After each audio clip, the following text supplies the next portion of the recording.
उत्तराखंड में कहर बरपा रहा मानसून का असर, मलबा आने से बद्रीनाथ हाईवे बना खतरों का सफर।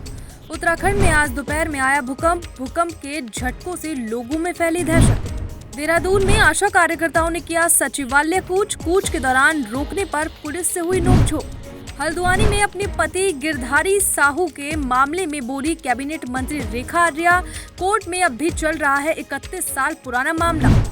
उधम सिंह नगर जिले के भूमाफियाओं पर अब जिला विकास प्राधिकरण का खंड चल गया है, जिसके चलते रुद्रपुर की 23 कॉलोनियों को अवैध घोषित करते हुए कॉलोनियों में आवाजाही पर रोक लगा दी गई है। बताते चले कि भूमाफियाओं की ओर से उपभोक्ताओं को प्राधिकरण में पास होने और नियमों की दुहाई देकर गुमराह करके उनकी मेहनत के पैसे को लूटने का काम किया जा रहा था, जिसके चलते अब विकास प्राधिकरण इन अवैध कॉलोनियों को बख्शने के मूड में नजर नहीं आ रहा है और सख्त कार्रवाई करते हुए रजिस्ट्री पर भी रोक लगा दी गई है।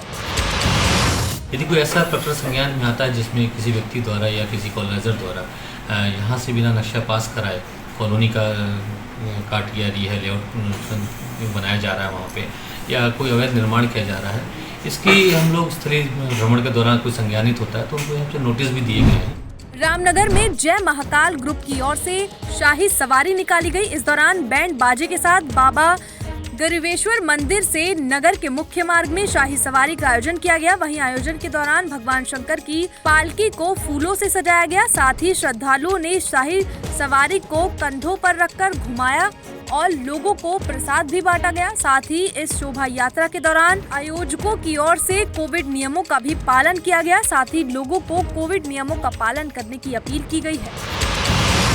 बाबा गढ़वेश्वर की शोभा यात्रा है। जैसा कि पिछले कई सालों से बाबा गढ़वेश्वर की शोभा यात्रा नगर में निकलती हुई आ रही है, उसी के प्रक्रम में विगत 2 वर्षों से कोविड चल रहा था, लेकिन इस बार कोविड थोड़ा हल्का है और प्रशासन की गाइडलाइन के अनुरूप सोशल डिस्टेंसिंग का पालन करते हुए, मास्क और सैनिटाइजर का यूज़ करते हुए बाबा गढ़वेश्वर की शोभा यात्रा बाबा गढ़वेश्वर मंदिर से निकाली गई। तो सावन के पवित्र माह में रामनगर के जय महाकाल ग्रुप के द्वारा रामनगर में सोमवार को भगवान शंकर की भव्य शोभा यात्रा निकाली गई। पूरे जय घोष के साथ और भजन कीर्तन के साथ श्रद्धालुओं ने भी इस शोभा यात्रा में बढ़ चढ़कर भाग लिया। वहीं गढ़वेश्वर मंदिर से इस यात्रा का शुभारंभ नगर के मुख्य मार्गों से हुआ और रात्रि मंदिर में पहुंचकर भस्म आरती के बाद कार्यक्रम का समापन किया गया और श्रद्धालुओं को प्रसाद वितरण भी किया गया।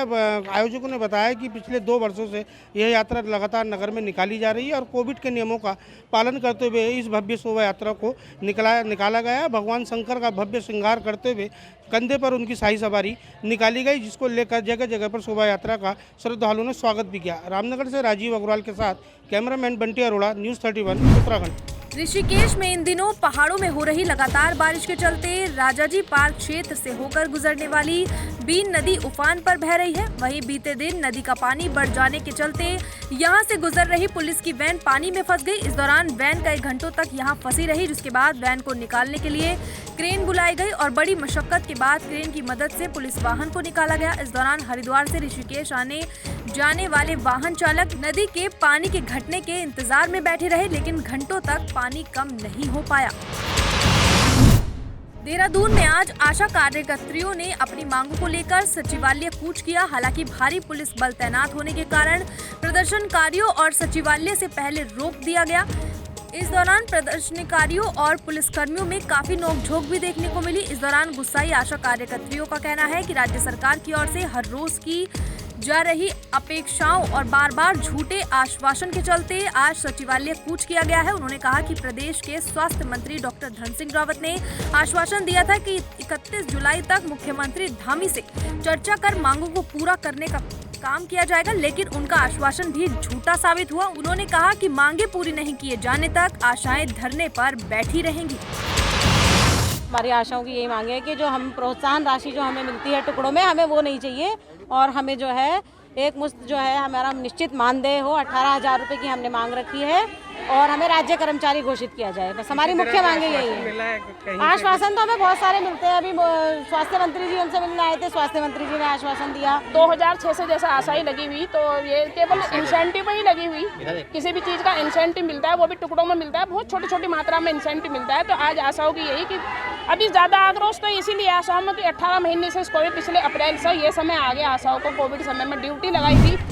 देहरादून में आज मुख्यमंत्री पुष्कर सिंह धामी ने नगर निगम टाउन हॉल में स्वतंत्रता संग्राम सेनानियों और उनके उत्तराधिकारियों के प्रांतीय सम्मेलन और श्रद्धांजलि सभा में हिस्सा लिया। इस अवसर पर उन्होंने स्वतंत्रता संग्राम सेनानियों के उत्तराधिकारियों को सम्मानित किया। मुख्यमंत्री धामी ने इस अवसर पर घोषणा की कि स्वतंत्रता संग्राम सेनानियों के आश्रितों को दी जाने वाली कुटुंब पेंशन का नाम बदलकर सम्मान पेंशन किया जाएगा। साथ ही सैनिकों के सम्मान में हरिद्वार में स्वतंत्रता संग्राम सेनानी सेवा सदन बनाया जाएगा।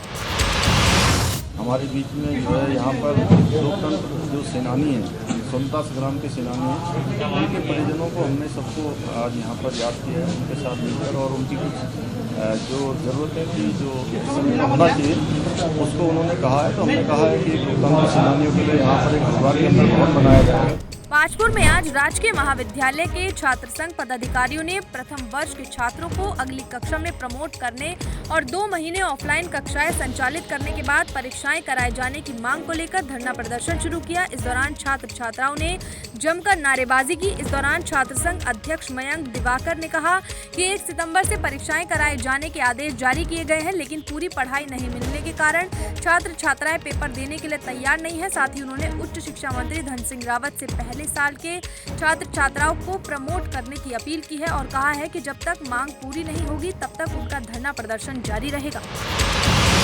6 क्लास से लेकर के 12th तक के बच्चों के स्कूल खुल गए हैं, वैसे ही हमारे महाविद्यालय को भी खोला जाए, जिसकी वजह से हमारे जितने भी छात्र छात्राएं हैं उन्हें शिक्षा नहीं मिल पा रही है। और अभी 1 सितंबर से डेट दी गई है एग्ज़ाम कराने की, मगर प्रथम वर्ष के जितने भी बच्चे हैं ना उन्हें मॉडल प्रोवाइड हो पाए, ना उन्हें पूरी बुकें मिल पाई हैं, जिसकी वजह से उनकी शिक्षा की पूर्ति नहीं हो पाई है।